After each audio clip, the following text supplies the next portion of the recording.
ஆகையினால் இந்த இடத்துல நம்ம 9வது ஸ்லோகத்தில் சமமான மனநிலை இருக்க வேண்டும். அபினிவேசமானது பற்றுதல் என்பது இருக்கக்கூடாது, பாசம் என்பதும் இருக்கக்கூடாது என்று பகவான் கூறி, இந்த பற்றுதல் அதுக்காக இந்த பொருள்களை நம்மிடம் இருக்க உடைமைகளை வெறுத்தல் என்பதல்ல, உடைமைகளை நாம் பராமரிப்பு செய்ய வேண்டும், பொறுப்புடனும் நாம் இருக்க வேண்டும். ஆனால் அதே சமயத்தில் இது என்னுடையது, எனக்கு சொந்தம் என்று நம்முடைய இன்ப துன்பங்கள் மன உணர்வுகளை அது பாதிக்கப்படக்கூடாது. அதுவும் பற்று. அதை இந்த இடத்துக்கு வராது. அசக்தி அனபிஸ்வங்க பற்றுக்கு காரணமான பொருளிடத்தில் பாசம் வைத்தல், அது இல்லாதது பற்றின்மைன்னு சொல்றாரு. அதாவது அந்த பொருள்களிடத்திலும் அந்த பொருளும் நானும் ஒன்று என்று நினைத்தல். வாடகைக்கு விட்டு வாடகையை வாங்கிட்டு இருந்தா அந்த வாடகை வீட்டில் ஆணி அடித்தா இவங்க உடம்புல ஆணி அடிக்கிற மாதிரி ஆகும். அந்த மாதிரி இல்லாமல் இருத்தல் சொல்றாரு. ஒரு விளக்காசிரியர் சொல்றாரு, இந்த பற்றுங்கிறது அபினிவேசங்கிறது உண்கல் நீர் வடிந்தால் என் உதிரம் கொட்டுதடி. அது அபினிவேசமா. மற்றவர்கள் இன்பமோ துன்பமோ அடையும் பொழுது தான் இன்பம் அடைந்ததாகவும், மற்றவர்கள் துன்பம் அடையும் பொழுது தான் துன்பத்தை அடைந்தவதாகவும் கருதுவது. மற்றவர் உயிர் வாழ்ந்தா நான் வாழ்வேன், ரொம்ப வேண்டியவங்க இறந்துட்டா நான் இறந்து விடுவேன் என்று கருதுவது. யாரிடத்துல? புத்திரதார கிரகாதிசு. இப்படி யாரிடத்துல இல்லாமல் இருக்கணும்? பகவான் அடுத்துறாரு, மனைவி மக்கள் வீடு முதலியவரிடத்தில். வேண்டியன வேண்டான வந்தவற்றில் திட சுத்தமுடையவனாக இருத்தல், மனம் தளராது உறுதியுடன் இருத்தல் அப்படிங்கிறார். மேலும் பண்புகளை கூறுகின்றார். 10வது ஸ்லோகம். மயிச்ச அனன்யயோகேன மயிச்ச அனன்யயோகேன பக்தி அவ்யவசாரிணி பக்தி அவ்யவசாரிணி விவிக்த தேஜசே விஸ்வம் விவிக்த தேஜசே விஸ்வம் அரதி ஜனசம்சதி அரதி ஜனசம்சதி. 16வது பண்புகளுக்கு நாம் வந்திருக்கின்றோம். இந்த சுலோகத்தினுடைய வேடுபை வேடு அர்த்தம், மயி என்னிடத்தில், ச அனன்யயோகேன மேலும் என்னை தவிர வேறு ஒன்றும் கருதாத என்னிடம், பக்தி மாறாததுமான பக்தி, அவ்யவச்சாரிணி அவ்யவச்சாரின மாறுவது, அவ்யவச்சாரின மாறாத பக்தி. 2வது வரி, விவிக்த தேச சேவித்துவம் தனித்த இடத்தை நாடுதல். விவிக்த தேச சேவித்துவம் அரதி ஜனசம்சதி. அரதின்னு அந்த இடத்துல ஏக்கமின்பை, ஜனங்களின் கூட்டத்திற்கு ஏக்கமின்பை சொல்றார். இதுவே பகவான் ஒரு ஞானம் பண்பா சொல்றார். என்னிடத்திலேயே பக்தி செலுத்தி தனித்திரு விழித்திரு பசித்திருன்னு சொல்லுவாங்கள்ல, அதுதான் இதில் சொல்றார். இறைவனான என்னிடத்தில் மாறாதாத பக்தி உடைய வேண்டும்.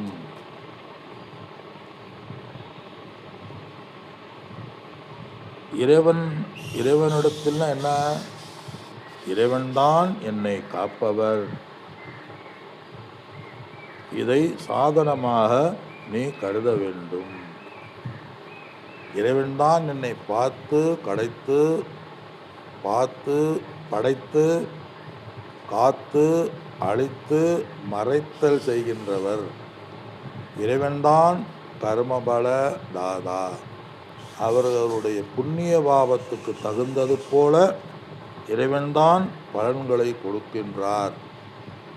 இறைவன்தான் மிக பெரியவன் என்று நினைத்தல். என்னுடைய வாழ்க்கையில் அந்த இறைவனை உணர்வதுதான் என்னுடைய மோட்சம், அதுதான் மோட்சம், இறைவன்தான் லட்சியம் என்று உணர்தல். குருமராஜ் சொல்வார்ல, ராமகிருஷ்ண பரமஹம்சர், இறைவனை கடவுளை அடைவதுதான் மனித பிறனுடைய குறிக்கோள் என்று உணர்தல். இறைவனே எதி, எல்லாம் இறைவன் செயல், என்னால் ஆவதும் ஒன்றுமில்லை என்று நம்முடைய அகங்காரத்தை விட்டு விடுதல். நம்மால் ஒரு அளவுனே சிந்திக்க முடியும், செயல்பட முடியும், வாழ முடியும், அறிவு உண்டு என்று தன்னுடைய அறிவில் ஒரு அளவை காணுதல். இப்படி பார்க்கும் பொழுது இறைவன் சர்வஜன், சர்வசக்திமான், நான் அல்பஜன், அல்பசக்திமான், இறைவன்தான் மிக உயர்ந்தவன். அதே மயீச்ச அனன்ய யோகேன.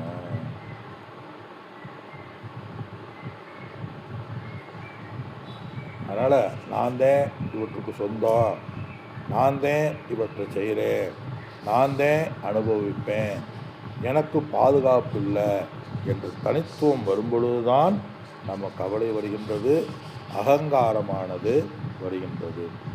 எல்லாமே இறைவனுடையது என்று புரியும் பொழுது நம்ம மனதில் ஒரு உறுதியானது, சந்தோஷமானது வருகின்றது. இறைவனே அனைத்துக்கும் அதிகாரி. அது சூழ்நிலைக்கு தகுந்த போல மாறுபடுகின்றது.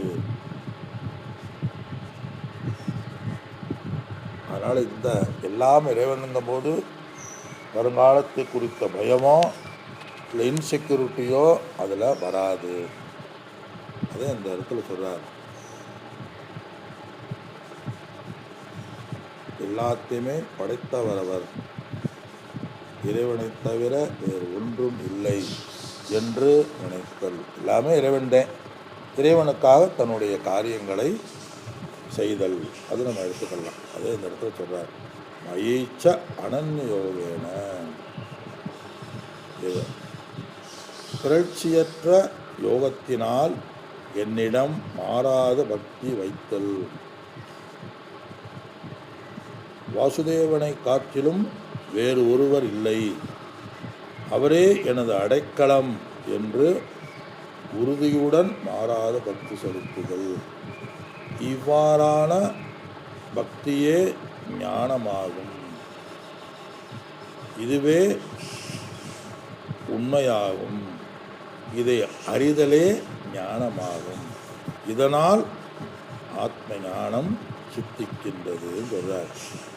இது பக்தி அவ்யவே சாரிணி. அடுத்து சொல்றாரு, விவிக்த தேச சேவித்வம் சொல்றார். தனிமையான இடத்தை நாடுதல். விவிக்த தேசம், தேசம் இடம், தனிமையான இடத்தை நாடுதல் சொல்றார். இயற்கையோ அல்லது நம்ம சங்கல்பத்தினாலோ நம்மாலோ சுத்தம் செய்யப்பட்டது, தனிமையான அசுத்தம் இல்லாத இடம், அது தனிமையான இடம். சங்கராச்சாரியா சொல்றாரு, வனம், நதிக்கரை, ஆலயம் இவையெல்லாம் தனிமையாக இருக்கணுமா. திருடர் பயம், புலிப்பயம், பாம்பு பயம் இல்லாத இடமாகவும் இருக்க வேண்டும். தனிமையாக இருக்கேன்னு போய் எங்கேயா மரத்தில் மேலே உட்காந்துக்கிட்டா மரத்தில் பாம்பும் வந்துடுவான்னு பயமாறும். தனிமையாக இருக்குன்னு சொல்லி மரத்தில் சிறகுகளுக்கு அடியில் உட்காந்துருந்தா ஏதாவது சத்தம் கேட்டால் பயம் வரும். எங்கே தியானம் பண்ணுறது? தனிமையாக இடத்துல, தண்ணீர் இல்லாத இடத்துல இருந்தால் ஒரு 10 நிமிஷத்தில் தண்ணீர் தாகம் ஏற்படுத்திவிடும். அதுதான் சொல்கிறார். ஏன் தனிமையான இடம்? இருக்கிற இடத்துல நம்ம தனிமையாக போய் ஒரு இடத்துல இருக்கோம், ஒரு வீட்டில் இருக்கோம்னு சொன்னால் மாடியில் போய் அமர்தல், ஒரு வீட்டில் இருக்கோம்னு சொன்னால் பாத்ரூமில், ஒரு வீட்டில் இருக்கோம்னு சொன்னால் கிச்சன்லையோ இல்லை டிவி இருக்க ஹால்லையோ போனால் அமைதி வருமா? ஏதாவது ஒரு பெட்ரூமில் போனால் தூக்கந்தே வரும். அதனால் பூஜை அறைன்னு வச்சாங்க. பூஜை அறையில் உட்காந்தா அதிகமாக பேச்சு இருக்காது. அந்த பூஜை அறையில் உட்காருதல், அல்லது வீட்டில் எந்த இடம் எப்பொழுது தனிமையாக இருக்குமோ அதை வைக்கிறதல், அல்லது காலையிலும் மாலையிலும் தனிமையாக நேரம் கிடைக்கும் பொழுது தனிமையாக இருந்து கொள்ளுதல். எல்லாரும் தூங்கும் பொழுது நம்ம தனிமையாக இருக்கலாம், அல்லது எல்லா காலங்களிலும் தனிமையாக அமைதியான காலமாக ஏற்படுத்தி கொள்ளுதல். ஏன் இந்த தனிமைன்னு சொல்கிறாருன்னு சொன்னால், இப்படி தனி இடங்களை நாடுவதும் ஒரு அறிவு ஞானமாகும் சொல்கிறார். தனி இடம் வேண்டும் என்று அறிவதும் ஞானமாகும். ஏனெனில் மனம் இயற்கையாகவே தனியாக போகும் பொழுது மனம் அமைதி அடைகிறது. இந்த அமைதியடைந்த மனதில் ஆத்ம உணர்வு ஏற்படுகிறது. ஆத்மாவை பற்றிய உணர்வானது ஆட்டோமேட்டிக்காக மனசு அதில் ஏற்படும்.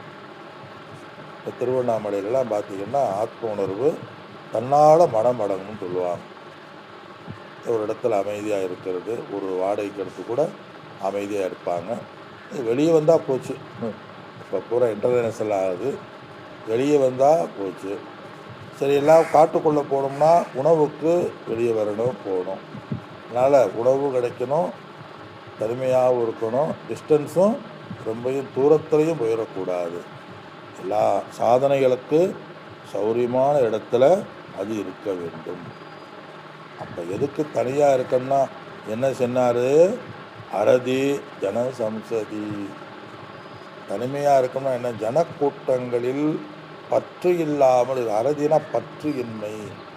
சில பேர் எப்பொழுதுமே 4 பேரோட இருக்கணும் என்பார்கள். ஜனக்கூட்டத்தை வெறுத்தல் அப்படிங்கிறார். ஜனக்கூட்டத்திலிருந்து தனிமையாக இருத்தல். இந்த வெறுத்தல்னு சொன்னால் ஒழுக்கமும் தூய்மையும் பண்பும் இல்லாத ஜனங்களிலிருந்து வெறுத்தல். ஒழுக்கமில்லாத நாஸ்திகவாதம் பேசுகின்றவரிடமிருந்து நாம் விலகி இருத்தல், அவர்களிடமிருந்து ஒதுங்கி இருத்தல். ஒழுக்கம் பண்பில் சிறந்த சத் சங்கத்தை நாடுதல். ஏன விருதுகள் ஞானத்தை வளர்ப்பதற்கு துணை புரிவார்கள். பண்பாடு இல்லாத நாஸ்திகர்கள், கடவுள் நம்பிக்கை இல்லாத, எப்பொழுதுமே குறை சொல்லுகளிடம் இல்லாத ஆட்களை ஒதுக்குதல் ஞானமாகும் சொல்றார். ஏன் அப்படின்னு சொன்னால், பிறரிடம் நம்ம ஒழுக்கம் இல்லாத நம்பிக்கை இல்லாதவர்களிடம் நம்ம சம்பந்தம் வைக்கும் பொழுது அவருடைய பேச்சு சொல் செயல் நம்முடைய மனதை பாதிக்கும், அல்லது நம்முடைய லட்சியத்தை பாதிக்கும், நம்மை அது திசை திருப்பி விடும். அதே ஒரு அறிஞர் சொல்கிறார், ஒரு சாமி சொல்வார், உன் நண்பன் யார் என்று சொல், நான் நீ யார் என்று சொல்கிறேன் அப்படின்பார். இந்த ட்ரிங்க்ஸ் அடிக்கிறவங்கலாம் பார்த்தா ரொம்ப க்ளோஸாக இருப்பாங்க. 100 ரூபா அவசரத்துக்கிட்ட கொடுக்க மாட்டாங்க. ஆனால் ஒன்றா போய் ட்ரிங்க்ஸ் எடுத்து 1000 500 செலவழிப்பார்கள். கஞ்சா அடிக்கிறவங்க, போதைப்பொருள் அடிக்கிறவங்க, இதெல்லாம் இருக்குது. அதனால் ஜனசம்சம் இன்னொரு அர்த்தம் இருக்குது. மனிதர்களிடத்தில் நாட்டமின்மை, ஏக்கமின்மை. அதனால் வெறுப்புங்கிறது இல்லை. இதில் வெறுப்பு என்பதில்லை. நான் எந்த நேரமும் யாரோடனாவது பேசிக்கிட்டே இருக்கணும், எந்த நேரமும் யாரோட எதையாவது நான் என்னுடைய மனதில் பட்டதை பேசிக்கிட்டே இருக்கணும். ஒரு ஆறுதல் நமக்கு. மனம் பக்குவம், மனம் வீக்காக யாரோடையாவது எதையாவது நான் பேசிகிட்டு இருக்கணும், ஏதாவது பரிமாறணும் அப்படிங்கிற எண்ணம் நம்ம இருக்குமா, அது நாளடைவில் அது மிகவும் பற்று ஆகிவிடும். தனித்து இருக்க முடியாத சூழ்நிலை வரும். தனித்து இருக்கும் பொழுது அது நாம் அஞ்சி விடுவோம்.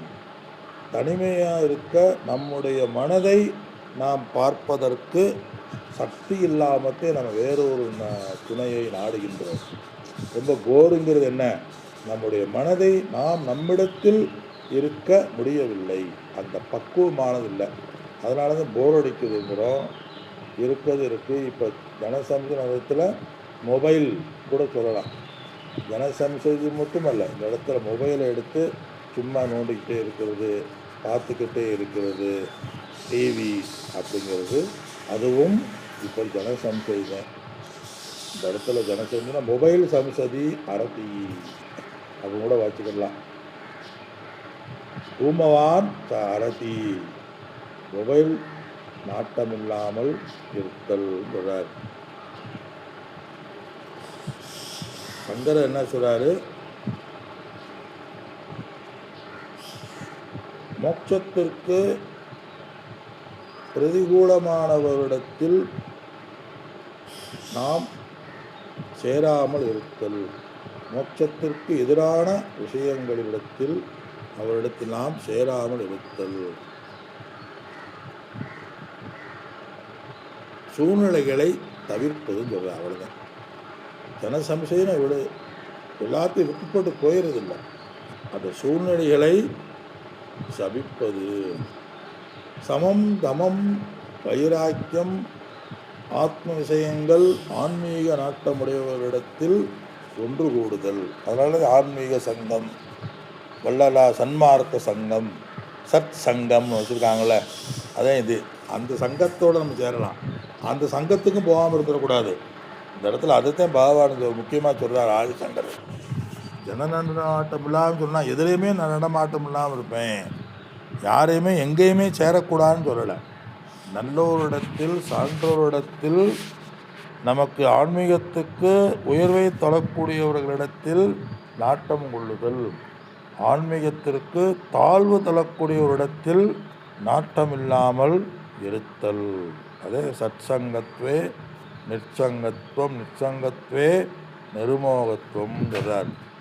அதனால தான் தயானந்த சாமி சொல்கிறாங்க, ரிஷிகேஷ், ஹரித்வார் இதில் முக்கியமான இடங்களெல்லாம் நீங்கள் பார்த்தீங்கன்னா அந்த சாதுக்கள் மத்தியில் அவங்க போய் இருப்பாங்க. எப்போ பார்த்தாலும் சாது, பக்கத்து குடியா, பண்டாரா, சாதுக்கள் நிறைய இருக்கிற இடத்துல விரும்புவாங்க. அவங்க சாதுக்களோட இருக்க இருக்க ஏதோ ஒரு லட்சியம் இல்லாமல் நோக்கம் இல்லாமல் அவங்க போனாலும் அங்கே இருக்கும் பொழுது அவங்களே கடைசியில் வேதாந்தம் படிக்க ஆரம்பிச்சுடுவாங்களாம். அந்த அவங்களே வேதாந்தம் படிக்க ஆரம்பிச்சுடுவாங்க. அவங்களே கங்கை கரையில் உட்காந்து தியானம் பண்ண ஆரம்பித்து விடுவார்கள். அந்த ஒரு இடத்துல இருக்கும்போது நமக்கே ஆட்டோமேட்டிக்காக மனசு வரும். அதனால ஒரு சாது இருக்கிறத விட ஒரு 2-3 சாதுக்களாக இருக்கிறது நல்லது. சாதுன்னு எடுத்துக்கிட்டால் இந்த காலத்தில் தனிமையாக இருக்கிறத விட ஒரு 2 பேர் 3 பேர் இருக்கிற சாதுக்களுடன் இருப்பது நல்லது. அதே இந்த இடத்துல அர்த்தம். மீதியை நாம் அடுத்த வகுப்பில் சிந்திப்போம். அனைவருக்கும் என்னுடைய வணக்கங்கள். ராமானந்த மகாராஜுக்கு நமஸ்காரம். ஓ